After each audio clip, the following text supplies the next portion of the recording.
Алла, саламатсызбы? Саламатчылык. Мен ушул байкеге суроо берейин дегем. Жанагы кафелерде, жана кухняларда, ресторанда тоокторду халал деп сатып атышпайбы?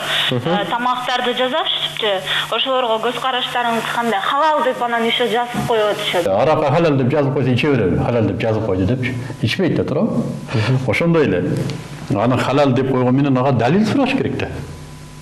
Өзү жегиси келип лукулдап турса, анан кийин ага халал деп койсо табылбай эле турат да. Мына халал деди, күнөөнү ушу алат. Ушу күнөөкөр мен жей берейин дейт. Туугандар, бул жерде бир өтө коркунучтуу маселе бар.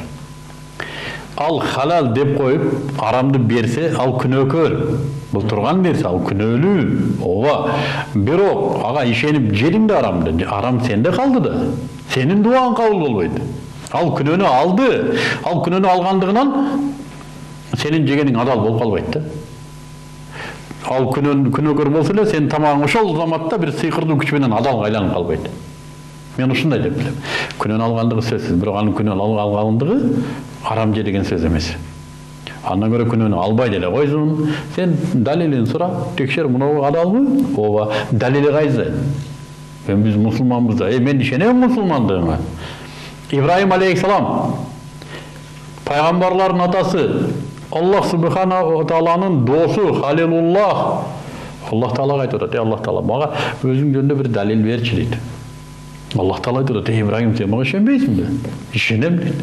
Бирок мага жүрөгүм кадыржамдыгы үчүн дейт. Мына маселе мусулманда. Биз мусулманга ишенишибиз керек. Бирок кадыржамдык талап кылат.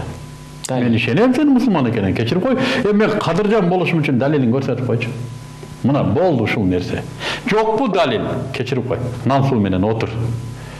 Халал пайда болгонго чейин нан суу менен отур. Дуа кыл, дуаң кабыл болот. Аллахым мага халал тамак берди. Берет Аллах.